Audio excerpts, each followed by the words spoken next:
和大家来谈一谈凤梨酥 ，A.K.A 黄梨饼拿拿酥。其实这个真的误打误撞，无心插柳了啊！其实我们有一个故事的。那时候我们去做这一个凤梨酥的时候，我们去买黄梨，在九河那一边，就买的时候就刚好遇到有一个马来很老的 ，OK， 那80多岁很老的，就是在他的黄梨园里面在处理那些野草啊的时候，他就问你们要黄梨来做什么这样子。我们讲没有啦，我们只是要做凤梨酥吃，想要买好的黄梨咯，因为自己就是做来自己吃这样子的。人之后他就讲因为他有讲说，我有一个配方，你们要吗？他讲是他的妈妈传给他的，所以为什么我们讲他已经100年，因为他都80多岁了嘛，他妈妈不是就是他妈妈也是不在了嘛。然后我们讲 OK， 我们要他讲，但是他有一个条件，所以一开始的时候我们就有一点肤浅，就觉得会不会是他要什么回报这样子？原来不是，他说这个配方我可以给你们，但是你们一定要用好的黄梨。一定要用好的黄梨，才能做得出好吃的这个拿拿酥。拿拿是黄梨的意思，马来西就那个是马来文拿拿斯。我们就讲 OK， 这个不难啊，但是其实还蛮难的，对，是反复多次啊，我们做了拿去给他试啊，就是几次了，他讲 OK， 你们出师了啊，就是这样子啦，因为觉得很好吃嘛，这么这样好吃，这样子就送给朋友吃，朋友讲反正你没有工作，你先part time卖就是半职这样子啦，先卖这些咯。我讲我们的圈子很小，找谁买？然后又疫情这样子咯。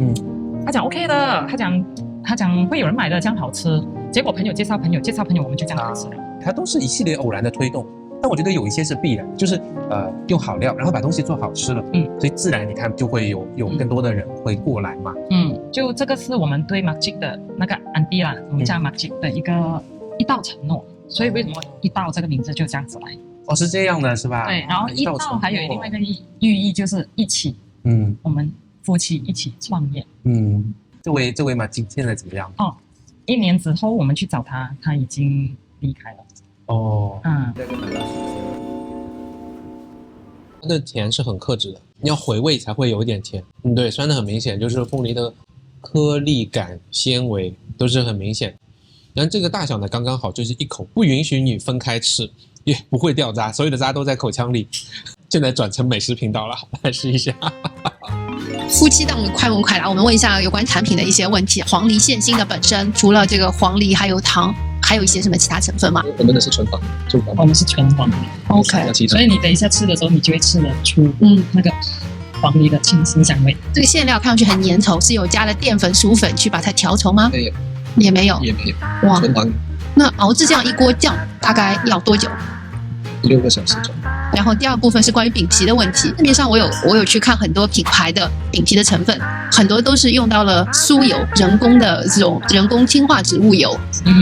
请问你们说你们的产品是 buttery， 用的是什么样子的油脂呢 ？butter 就纯黄，所谓的我们是讲这边是讲牛油，纯牛油，对，没有再加这种植物油、起酥油之类的。没有180。他们俩回答的一致性好高啊！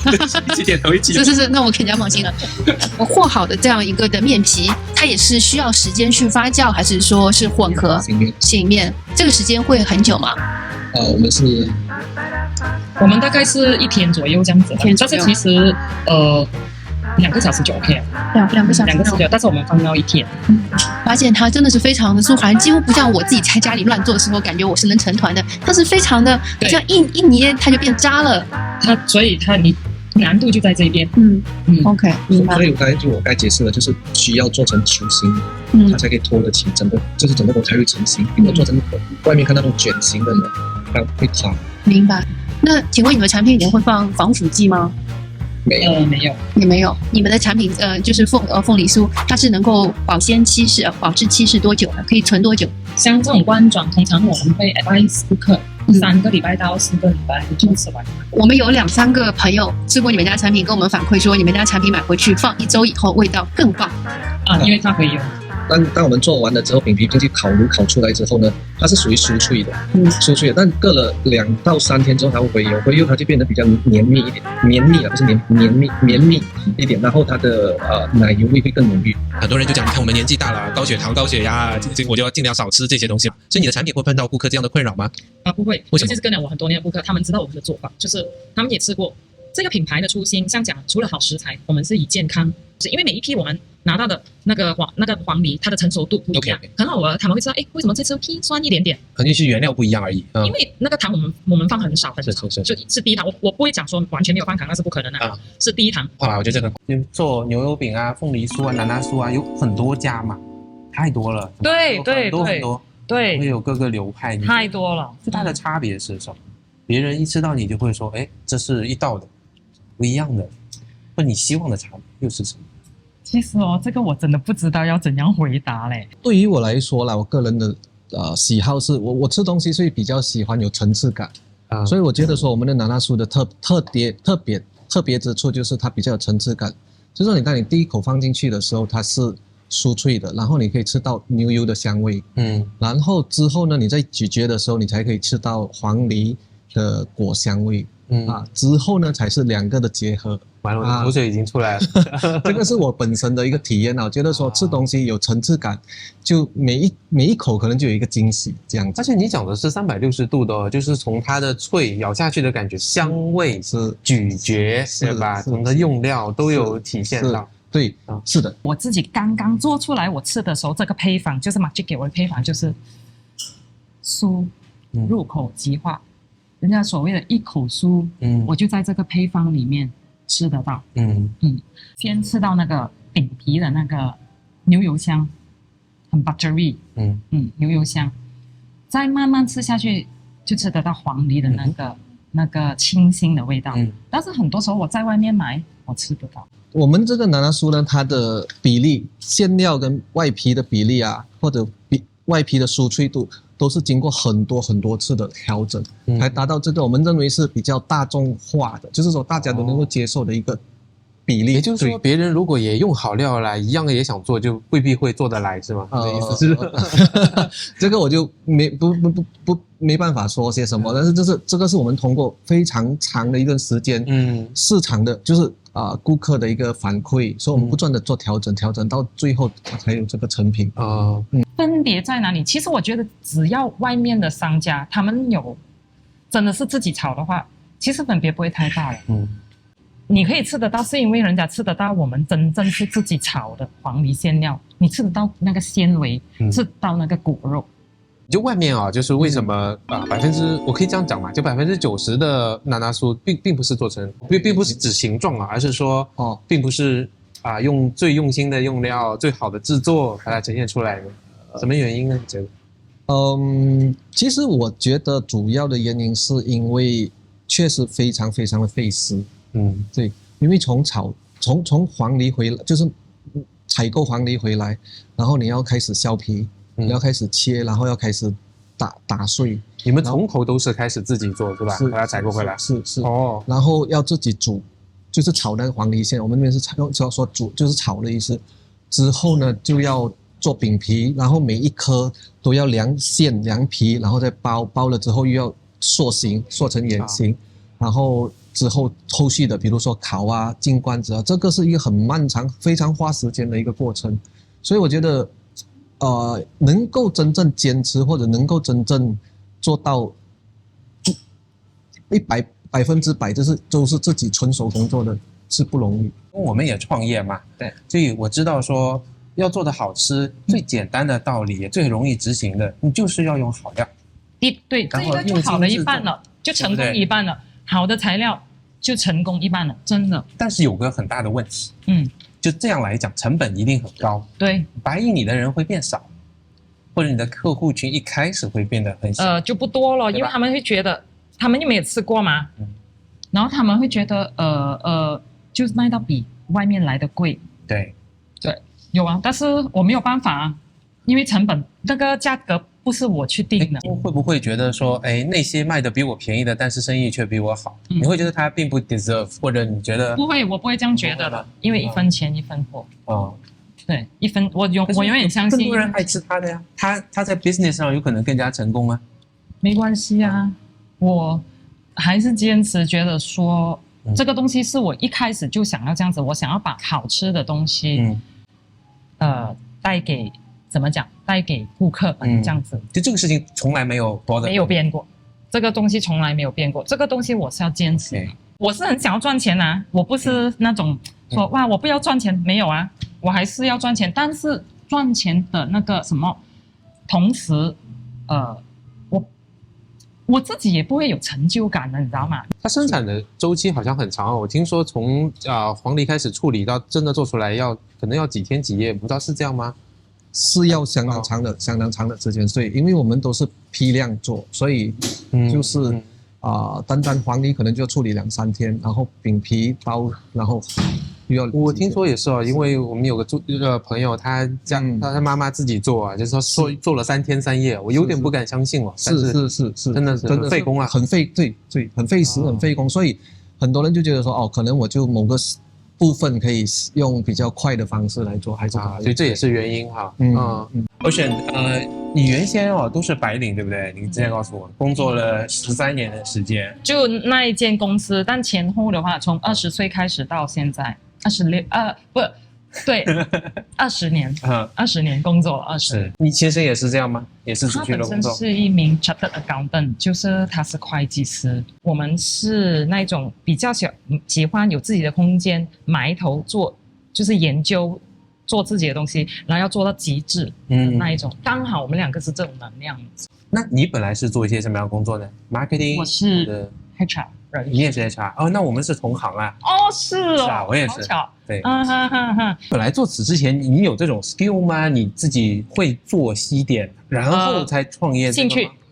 主要是兴趣，我喜欢做吃，因为我很爱吃。你辞职以后也没想好一定要创业，更没想过一定要做这个完全没有这样西点的创业吗？没有，完全真的没有。先生是会计师他之前已经有计划说，就是到某个时间点还是什么的，就要可能自己开accounting firm，就是会计楼这样子。你们作为2个老板之间会有不同的想法吗？会吵架吗？会，肯定会。可以举几个例子吗？几乎常常都会，因为一些意见不合，大家会也不会。我们2个的性格就比较柔的那一种，就是不会说正面吵的哇大喊大叫，不会，真不会。OK， 但是就是你有你的意见，我有我的意见，你有你的想法，我有我的想法，这一类的事情常常都会发生的。对，那你做了这个创业之后嘛，这个4年一路走来，你现在是怎样看这个4年呢？你加这1年应该是第5年。我也试过迷茫，然后我试过想要放弃，有，因为很辛苦。辛苦不在于真的只是做而已，以前我们都是很稳定的收入，但是做了这个之后，就没有想象中，这么容易，然后这么稳定这样子。其实最大的挑战就是从一个白领要换过去创业了，因为我们什么都不懂。